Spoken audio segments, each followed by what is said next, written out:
All right, let's do a quick Kennedy lecture. So we got a lot this week, a lot of stuff. It's hard for me to figure out what to leave out, so I'm just going to do it all.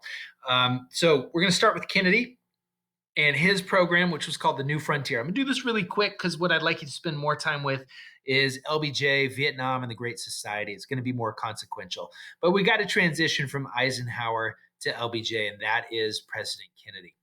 So the election of 1960 is a consequential election because it's going to be the first major election that's influenced by the media. So there's going to be live televised presidential debates, and there's going to be a lot of focus on the appearance of the candidate. And we have the two perfect candidates for that. We have Richard Milhous Nixon and John Fitzgerald Kennedy. And one is going to just love being in front of the camera, and the camera's going to love him, and the other is going to be the opposite. So Kennedy's going to do really well in this new kind of media influenced environment, and Nixon not so well. All right. So a lot of campaign spending. We're going to see over 6 million spent on TV ads by the Democrats. Republicans are spending more than 7.5 million in 1960. It's going to turn out to be a very, very close election. All right, so these are the two candidates. John F. Kennedy is very young. He's a Catholic from an influential family in the East from Massachusetts. Richard Nixon is a Quaker from an economically struggling family out West, so different in a lot of ways. Kennedy is going to be criticized. He's going to be our first Catholic president. He's going to be criticized because of his Catholicism. Why is this an issue? Well, there's serious concerns that Kennedy would be loyal to the Pope and would be controlled by the Pope in Rome, and had to give speeches to the effect of, no, my loyalty is to my country, and my personal loyalty is to my religion, but my public loyalty is going to be to my country and what's in my country's best interest. I'm certainly not going to put Pope over country. All right. But that was a big obstacle, big hurdle for Kennedy in this election in 1960. All right, so the main issues are the economy and the Cold War. The candidates are going to have different personalities, be very different people, but they differ very little on these issues.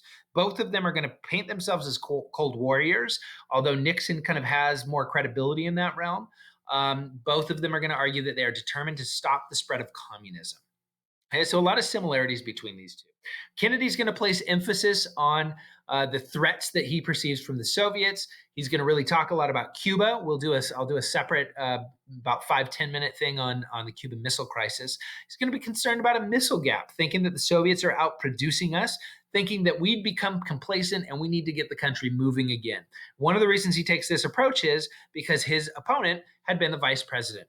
He had to argue that the United States was on the right track because he was Eisenhower's vice president. He had been part of the foreign policy machine that had created the status quo. And so he argued that he had experience and that these democratic fiscal policies of wanting the government to do all of these various things were going to actually harm the economy.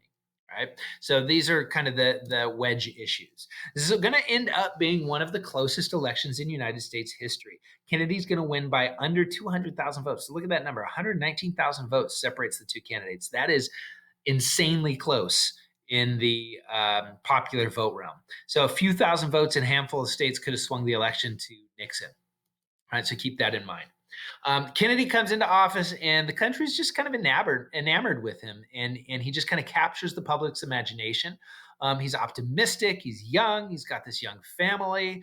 And he's a captivating public speaker, asking in his inaugural address the American people to ask not what your country can do for you, but what you can do for your country. So he's inspiring the American public and the American imagination. What does he want to do? Well, with domestic policy, he wants to expand federal aid to education to try and close the achievement gap. There's a lot of poor schools and poor areas in the country that are having a hard time providing high quality education, right? He wants to provide health insurance to the elderly, help migrant workers. He wants to fix some of the problems that he sees emerging in our country's urban areas. But he's going to learn it's tough to get these lofty ideals into law. And so he's going to really, really struggle with that. He's not going to find a lot of legislative success. Why? Well, Congress feels confident that they can resist him. They don't approve health insurance for the elderly. They don't like his idea of, dealing with city issues.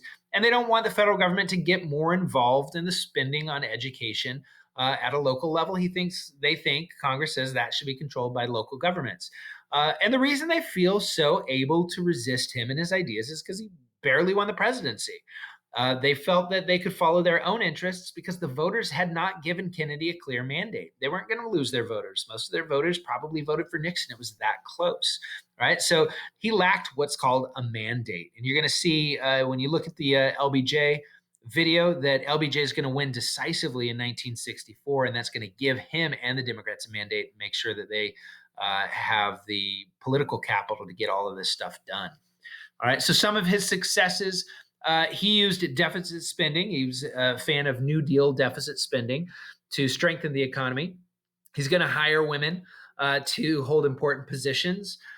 He's going to sign an Equal Pay Act in 1963. So he kind of is supporting this second wave of American feminism.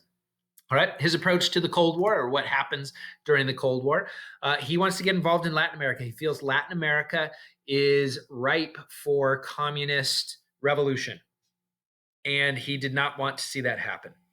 All right, now think back to what we spoke about earlier in the year about Latin America, if you recall, banana republics and just the colonialism of Europe and the supporting of that by the United States and the rejection of colonialism, but then the kind of continued support for governments that were going to be friendly to the United States. This is going to make Latin America a breeding ground for communist revolution. They are dissatisfied with Western style democracy because they've kind of seen the worst of what Western style democracy has to offer. Okay. Kennedy is going to establish, this is kind of one of his most enduring legacies, he's going to establish the Peace Corps, which is a way to kind of help other countries fight poverty, but also provide opportunities for young Americans. And they're going to serve as ambassadors, right? So it's a very successful program. It's still in place today. I know people have done it. It's something that if we're ever able to travel outside of the country again, that maybe you would want to consider some sort of overseas service. I'm sure the Peace Corps would be one of the organizations you would look into, right? Considered a success of Kennedy's. Space races. Well, we talked a little bit about Sputnik, right? This first satellite launched by the Soviets in 1957. Kennedy wants to stay competitive. He's going to really increase emphasis on math and science education. Again, kind of using that as a way to get Congress to try to get Congress to support increased funding for education. He's going to make the bold statement that the United States will put a man on the moon, right? And we do in 1969. He's not alive to see it, but he makes that statement and America believes him. And they say, yeah, we can do this, right? So he kind of inspired the nation. All right, major failure in his first year as president. The Eisenhower administration had crafted a scheme to get rid of Fidel Castro, who in 1959 had overthrown the president of Cuba. And why did we want to get rid of Castro? Well, because Castro immediately is going to establish ties with the Soviets and start to implement communist policies. And this becomes an outpost just miles away from the United States that could spread communism, not just threaten to infiltrate America, but also throughout Latin America. So Eisenhower had authorized the CIA to train a group of Cuban exiles. He called them La Brigada, and they were going to attack Cuba kind of on the pretense that they were doing this on their own, but really they were going to be supported by the United States. Now, Eisenhower did not execute this plan. He just authorized it. And when Kennedy becomes president, he gets briefed on this plan. And he approves it, right? He didn't want to be seen as soft, and he was young and inexperienced. And they run into all sorts of problems. These Cuban exiles in their ships, they run aground. Kennedy cancels air support because he doesn't want the United States to be seen as involved. Well, it comes out pretty quickly that the United States was involved, and Castro's going to capture and kill all these poor Cuban exiles who are trying to start this revolution. All right. When American involvement is exposed, it makes Kennedy and the United States government look really, really weak, disorganized, and incapable. Right. So a major snafu. Right. We'll get to the Cuban Missile Crisis later, but this is going to happen. It's a year later. It's going to be an opportunity, or 2 years later. It's going to be an opportunity for Kennedy to kind of redeem himself. We'll talk about whether or not that happened.